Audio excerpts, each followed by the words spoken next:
My boat is drifting away by the shore of my lovely place. On va commencer par du cinéma. Oui, Julia. De l'actu cinéma, parce que les Césars, c'est bientôt, c'est Oui. le 2 mars, les Oscars le 4.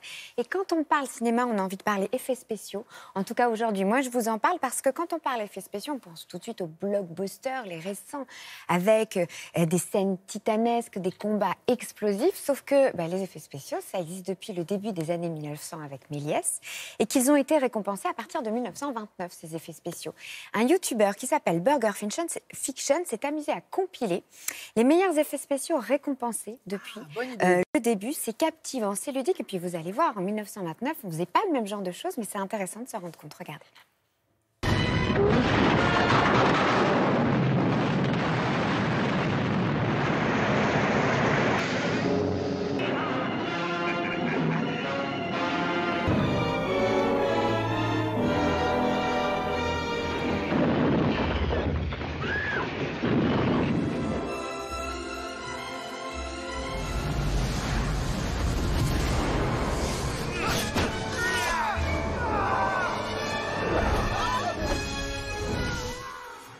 Waouh, c'est une super idée, moi, je trouve. C'est chouette. Ah hein. ouais, c'est super Et chouette, ça permet de voir un petit peu ouais. l'évolution. On passe à l'actualité musicale.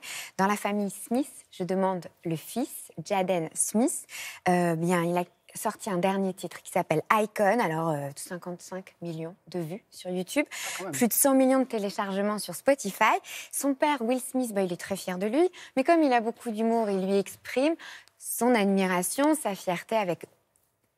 Oh, il s'en moque. Ah bon, il le taquine. Oui, parce que sinon, c'est pas drôle. Et regardez, il a carrément parodié son clip. Et ça aussi, ça vaut le téléchargement. Regardez.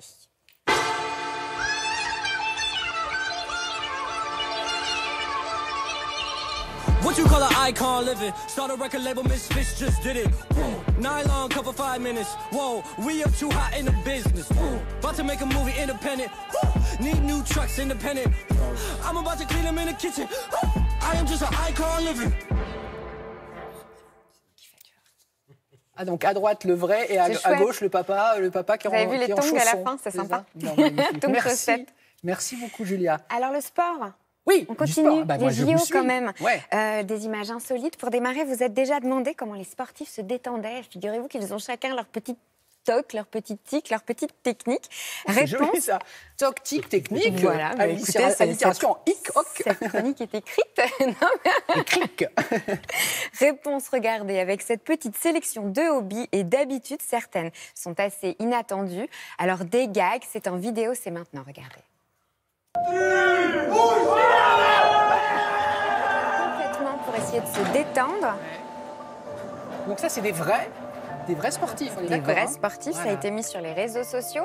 Il y en a d'autres qui tricotent, à l'image de ce Finlandais. Et puis regardez celui-ci aussi. C'est assez surprenant. Tout ça, c'est sur les réseaux sociaux et c'est également sur la page de France TV Info qui a aussi compilé les meilleures idées de ces sportifs. Vous avez vu, à la seule force des bras. J'avais vu cette image, elle est impressionnante. Donc ce sont des vraies images, évidemment, précises. Oui, évidemment, sans trucage. À ne pas refaire les Patrice. Oui, non, nous, je pense qu'il ne faut pas essayer, Patrice. Il faut s'entraîner. Et une belle rencontre sportive organisée grâce aux réseaux sociaux. C'est un petit peu la bouteille à la mer qui a été lancée. Alors plutôt une bouteille lancée dans l'arborescence webmatique, on pourrait dire. C'est le snowboarder français, Pierre Vautier, qui avait sur le plateau de France TV Info lancé un rendez-vous à Novak Djokovic. Regardez, pourquoi ? Eh bien parce que tout le monde s'amuse sur les réseaux sociaux à dire qu'ils se ressemblent énormément et que c'est son sosie. Eh bien, ils se rencontreront bientôt sur le prochain Roland-Garros. Les internautes adorent les ressemblances. Et du coup, comme on l'a chambré sur le plateau de France TV Info, ils se sont donné rendez-vous sur le prochain Roland-Garros. Ouais, c'est vrai qu'il y a quelque chose quand même. Et alors, sensation forte pour terminer, une émotion, Damien retiendra celle-ci, séquence émotion avec le travail fou de ce snowboarder McNorris, qui décroche le bronze au JO, alors moins d'un an avant, il avait frôlé la mort. Les images comparant son état un an et son état maintenant a généré énormément d'émotions sur Internet. Il écrit sur les réseaux sociaux « Je suis chanceux de pouvoir être là » et nous, on est contents pour lui. Eh bien, tant mieux. Merci beaucoup.